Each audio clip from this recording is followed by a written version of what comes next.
दर्शकवृन्द, स्वागत छ सनराइज खबरमा। म राजकुमार रेग्मीको। सुरुमै तपाईहरु समक्ष म एउटा प्रश्न राख्छु। गत 70 वर्षमा नेपालमा कति पटक सरकार फेरियो? हजुर, 2007 साल यता अहिलेसम्म नेपालमा कति पटक सरकार फेरियो? यो तपाईहरुलाई प्रश्न हो, तर जवाफ म दिन्छु। यही जवाफ दिन म तपाईहरु समक्ष हाजिर भएको छु। गत 70 वर्षमा नेपालमा 54 पटक सरकार फेरियो। हजुर, 54 पटक। अब यहाँलाई लाग्ला 70 वर्षको अवधिमा 54 पटक सरकार फेरिनु धेरै हो कि थोरै हो त? अब धेरै हो कि थोरै हामीले अरूसँग तुलना गरौँ।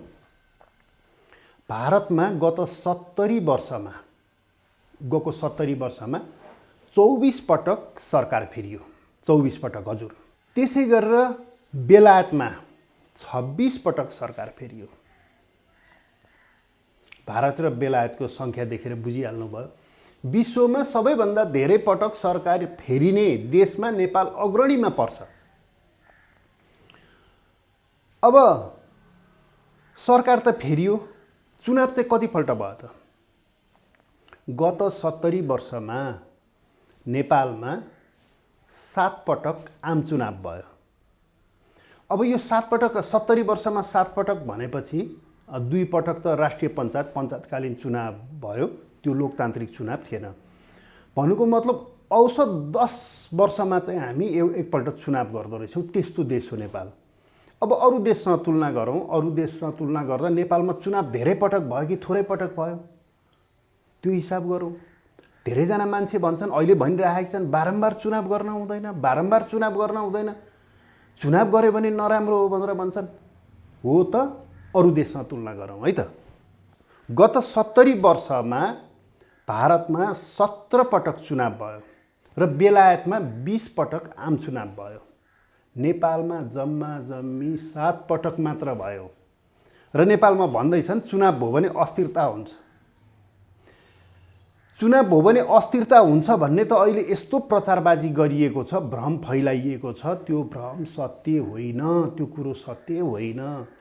अरू टाढा नजाउँ। हामीले भारत र बेलायतको तुलना गऱ्यौँ।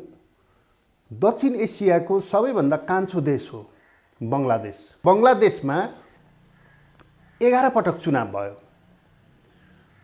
अर्को देश चर्चा गरौँ, पाकिस्तान। पाकिस्तानमा समेत 70 वर्षमा 13 पटक चुनाव भयो। नेपालमा सिर्फ 7 पटक चुनाव भयो। चुनाव 7 पटक मात्रै हुने, सरकार चाहिँ 54 पटक फेर्ने। संसारकै लागि विचित्र देश हो नेपाल। विचित्र त हो नै। विचित्र त अहिले सडकमा तमासा हेर्न जानुभयो भने बुझिहाल्नुहुन्छ तपाईहरुले। चुनाव गर्न हुँदैन, चुनाव गर्यो भने प्रतिगमन हो भनिरहेका छन्। चुनावमा जाने कि प्रतिनिधि सभा पुनर्स्थापनामा जाने? यो 54 पटक सरकार फेरिएको र सिर्फ 7 पटक चुनाव भएको जुन तथ्याङ्क मैले प्रस्तुत गरेँ, त्यो आधारमा अगाडि अलिकति विश्लेषण गरौँ। अरू देशमा चुनाव गर्नुलाई प्रतिगमन मानिँदैन। त्यही भएर त भारतमा 17 पटक चुनाव भयो। त्यही भएर बेलायतमा 20 पटक चुनाव भयो। बङ्गलादेश, पाकिस्तान समेत नेपालभन्दा अगाडि छन्। हामी चुनाव गर्न मान्दैनौँ। नेपालमा भयो के भनेदेखि चुनाव नगर्ने। चुनाव नगरिकन अरू नै विधिबाट सरकारमा पुग्ने। नेपालमा त्यो भयो। राजनीतिक प्रवृत्ति, नेताहरूको प्रवृत्ति त्यो भयो। तपाईले हेर्नुहुन्छ भने के देखिन्छ भने एकपटक चुनाव भएपछि 5 वर्ष त्यो प्रतिनिधि सभा चलाउनु पर्छ भन्ने गलत धारणा स्थापित गरिएको छ। एकपल्ट चुनाव गर्ने, चुनाव गरेर संसद बन्ने, प्रतिनिधि सभा बन्ने, त्यहाँ सांसदहरू आउने, 5 वर्ष जति भाँडबैलो गर्न पनि उनीहरूले पाउने हो। त्यस्तो परिपाटी हामीले भोगिरहेका छौँ। यो गलत हो। नेपालको विगतको प्रतिनिधि सभाले एकपल्ट निर्वाचित भएर आएपछि 4-5 पटकसम्म सरकार परिवर्तन गरेको छ। 4-5 पटकसम्म। यहाँनिर अर्को चर्चा गरौँ। प्रतिनिधि सभा बन्यो, सरकार फेरियो। एउटा सरकार केही महिना चल्यो, त्यसलाई ढाल्यो, अर्को सरकार बनायो। त्यो सरकार ढाल्यो, अर्को सरकार बनायो। यसलाई भनिन्छ अस्थिरता। यसका कारणले के हुन्छ त? यसरी बारम्बार सरकार बनाउँदै ढाल्दै गर्दा के हुन्छ त भन्दाखेरि तपाईहरुलाई म स्मरण दिलाउँ, 2051 सालमा प्रतिनिधि सभामा कसैको बहुमत थिएन। सर्वोच्च अदालतले प्रतिनिधि सभा विघटनलाई बदर गरिदियो। मनमोहन अधिकारी प्रधानमन्त्री हुनुहुन्थ्यो। बदर भइसकेपछि सर्वोच्च अदालतले पुनर्स्थापित गर्यो भनौँ न। पुनर्स्थापित भएपछि त्यहाँ त कसैको बहुमत थिएन। बहुमत नभएपछि बहुमत जुटाउनु पर्यो सरकार बनाउनको लागि। अब सांसद खरिद बिक्री सुरु भयो। अब त्यो सरकार ढालेर अर्कोले बन्न पर्यो। सरकार ढाल्नलाई पनि सांसद खरिद गर्ने, सरकार बनाउनलाई पनि सांसद खरिद गर्ने। अप्रिय लाग्ला तर ठेट नेपाली भाषामा भनौँ, खसी बोका जसरी सांसदको किनबेच भयो। र पछिल्लो कालमा पनि तपाईहरुले देख्नुभएको छ, त्यहाँबाट यता नेपालमा सांसद किनबेचको युग सुरु भयो। त्यसले के विकृति उत्पन्न गर्यो म बताउँछु। अहिले तपाईहरुले जुन चुनाव हुन लागेको छ, 2-4 करोड रुपैयाँ खर्च नगरी चुनाव जित्न सक्ने अवस्था छैन। किनभने मानिलिउँ म उम्मेदवार, मैले 4 करोड खर्च गरेँ भने जित्दिनँ, किनभने अर्कोले 5 करोड खर्च गरिदिन्छ। मैले किन 4 करोड खर्च गर्छु त? किन गर्छु भने नि, सांसद बनिसकेपछि यो 4 करोड मात्र नभएर 8 करोड उठाउन सक्छु। हेर्नुस्, सांसद पदमा बसेको भरमा कमाउन सकिँदैन। तब कमाउन सकिन्छ जब सरकार अस्थिर हुन्छ, सरकार ढालिन्छ। एउटा सरकार ढाल्ने, अर्को बनाउने, अर्को सरकार ढाल्ने, अर्को बनाउने, लिलाम बिक्री हुन पाइन्छ। सांसदको मूल्य करोडमा पर्न थाल्छ। अनि गत चुनावमा गरेको खर्च पनि उठाउने, आउँदो चुनावका लागि खर्च पनि जुटाउने हो। यो चिज चाहिँ कति बेला हुन सक्छ भने, जब प्रधानमन्त्रीले प्रतिनिधि सभा विघटन गर्न सक्दैन।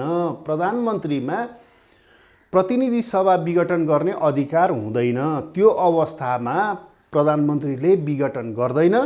विघटन नगरिसकेपछि सांसद किनबेचमा त्यही प्रतिनिधि सभा, त्यो एकपटक चुनाव भएर आएको जुन हुन्छ, त्यही भित्र खेलिरहने, किन्ने बेच्ने खेलिरहने हुन्छ। पहिला त्यही भयो, अब पनि त्यही हुन्छ। मानिलिउँ प्रतिनिधि सभा पुनर्स्थापना भयो, अहिले अदालतमा मुद्दा विचाराधीन छ। के हुन्छ त त्यो पछि? त्यो पछि के हुन्छ भने, नयाँ सरकार बन्छ अथवा केपी ओलीकै सरकार, जो कसैको बन्ला, त्यो सरकार पनि ढालिन्छ। कतिपय महानुभावहरूले के भन्नुभएको सुनियो भने, ल कहाँ त्यस्तो हुन्छ, एउटा सरकार बनेपछि 1 वर्षसम्म अविश्वासको प्रस्ताव ल्याउन सकिँदैन। कतिपय महानुभावहरूको भनाइ छ। उहाँहरूलाई हाम्रो संविधान अलि सूक्ष्म ढङ्गले पढ्न र विश्लेषण गर्न सुझाव दिन्छु। संविधानमा के व्यवस्था छ भने, 1 वर्षसम्म अविश्वासको प्रस्ताव ल्याउन पाइँदैन, त्यो व्यवस्था छ। तर पछि सुन्नुहोस् है, तर सरकारमा सहभागी भएको कुनै राजनीतिक दलले सरकार त्याग गरेमा प्रधानमन्त्रीले 30 दिनभित्र विश्वासको मत लिनुपर्छ। संविधानमा त्यो व्यवस्था छ। यसको अर्थ के हो भने, अविश्वासको प्रस्ताव भन्दा विश्वासको मत लिने प्रक्रिया, सरकार ढल्ने चिज चाहिँ खतरनाक हुन्छ। अविश्वासको प्रस्ताव राख्नै परेन। टुक्रा टाक्री दल हुन्छन्, कुनै एउटा दल सरकारमा अब बहुमत पुर्याउन त जुटाउनै पर्यो। सरकारमा सहभागी भएको हुन्छ, फुत्तै राजीनामा दिन्छ। भित्रभित्र सेटिङ हुन्छ, सेटिङ अनुसार फुत्तै राजीनामा दिन्छ। त्यसपछि 30 दिनभित्र विश्वासको मत लिन पर्यो। विश्वासको मत लिँदाखेरि प्रधानमन्त्रीले आफ्नो पक्षमा बहुमत सिद्ध गर्नुपर्छ। हो, त्यति बेला फेरि किनबेच सुरु हुन्छ। अब पनि हुने त्यही हो यदि पुनर्स्थापना भएमा। त पहिलाकै 54 तथ्याङ्कमा हामी फर्कौँ। फेरि दोहोऱ्यौँ, 70 वर्षमा 54 पटक सरकार फेरिएको विश्वको दुर्लभ देश हो नेपाल। 70 वर्षमा 7 पटक मात्रै आम चुनाव भएको दुर्लभ देश हो नेपाल। र हामी नेपाली, एक खाले नेपाली बहुत दुर्लभ प्राणी छौँ। चुनाव गर्न हुँदैन भनेर आन्दोलन गर्छौँ। हाम्रोमा राजनीतिक पार्टी चुनाव गर्न पाइँदैन, यही प्रतिनिधि सभा बिउताउनुपर्छ, त्यहाँबाट सांसद किनबेच गर्नुपर्छ, जसले खर्च गर्छ, जसले सांसद जुटाउँछ उसले सरकार बनाउनुपर्छ, लुट्नुपर्छ भन्ने दल भएको विचित्र देश हो नेपाल। अचम्म लाग्दो छ।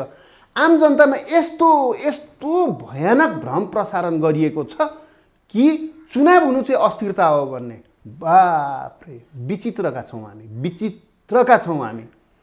चुनाव गर्न नहुने, चुनाव गर्न पाइँदैन भन्दै जुलुस निस्किने देश हो जुन देशमा 70 वर्षमा सिर्फ 7 पटक चुनाव भएको छ। आजको लोकतान्त्रिक विश्वमा यो तथ्याङ्कले हरेक नेपालीलाई गिज्याउँछ, खिसी गर्छ। सभ्य विश्वमा 70 वर्षमा 7 पटक मात्रै चुनाव गर्ने देश हामी। विश्वको सबैभन्दा पुरानो देशमध्ये हो हामी। नेपाल भन्ने देश विश्वको सबैभन्दा पुरानो देश हो यो। 70 वर्ष पहिलाको त कुरै नगरौँ, 70 वर्ष यता 7 पटक चुनाव। अब यो तथ्याङ्कले तपाईहरुको मन सायद अमिलो भयो होला। कतिपयलाई अझै पनि लाग्दो होइन नि, कहाँ त्यस्तो हुन्छ, चुनाव गर्न हुँदैन भन्ने कतिपयलाई लाग्दो। तर यो तथ्य प्रमाण तथ्याङ्कले भन्छ चुनावमै जानुपर्छ। चुनावमै जानुपर्ने अर्को एउटा कारण पनि बताउँ। अघि म चर्चा गर्दै थिएँ 4-5 करोड खर्च गरेर 10 करोड खर्च गरेर सांसद पद जितिन्छ। किन त्यत्रो खर्च गरेको भने सांसद भएर गएपछि सरकार ढाल्ने हो, सरकार बनाउने हो, फेरि ढाल्ने हो, फेरि बनाउने हो, कमाउने हो। प्रधानमन्त्रीले प्रतिनिधि सभा विघटन गर्ने अधिकार पाए भने त्यो विशेषाधिकार प्रधानमन्त्रीको छ भन्ने स्थापित भयो भने भोलि यसरी सरकार ढाल्ने खेल हुँदैन, बहुत गाह्रो हुन्छ। किनभने सरकार ढाल्न खोज्यो भने त प्रधानमन्त्रीले विघटन गरिदिन्छ प्रतिनिधि सभा। छँदा खाँदाको सांसद पद कसैले गुमाउन चाहँदैन, बरु त्यत्तिकै बस्छौँ, यो सरकारलाई समर्थन गरेर चुप्प लागेर बस्छौँ भन्ने लाइनमा जान्छन्। त्यसको अर्को अर्थ हो सरकार स्थिर हुन्छ। त्यसको अर्को अर्थ हो चुनावमा हुने खर्च नियन्त्रण हुन्छ। अहिले जुन चुनावमा खर्च हुन्छ नि, जति खर्च गर्दै पनि भयो, किनभने उठिहाल्छ, प्रतिनिधि सभा त भोलि विघटन हुँदैन, सरकार टिकाउने गिराउने खेल भइहाल्छ भनेपछि त पैसा लगानी उठ्छ भन्ने आधारमै चुनावमा बढी खर्च गरिएको।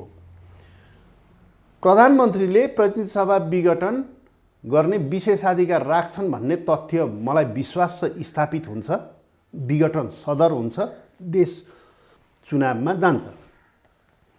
त आउँदो चुनावमै यसको असर पर्छ। विगतमा जसरी ठुलो रकम खर्च गर्ने आँट उम्मेदवारहरूले गर्दैनन्, किनभने भोलि चुनाव जितेर गएपछि पनि विघटन हुन्छ, खर्च उठ्दैन, लगानी जोखिममा पर्छ। यो कारणले चुनावमा हुने खर्च पनि घट्छ। यो कारणले सरकार पनि धेरै हदसम्म स्थिर हुन्छ। एउटा उदाहरण भारतको बताउँ। भारतमा करिब 2 दशक नरेन्द्र मोदी प्रधानमन्त्री हुनुभन्दा अगाडि करिब 2 दशक संसदमा कसैको बहुमत थिएन। त्रिशङ्कु संसद भनिन्छ त्यस्तोलाई, बहुमत थिएन। त्यति बेला पनि भारतमा स्थिर सरकार चल्यो। यदाकदा बाहेक त्यहाँको प्रतिनिधि सभाले पुरै कार्यकाल काम गर्यो, सरकार लगभग पुरै अवधि चल्यो।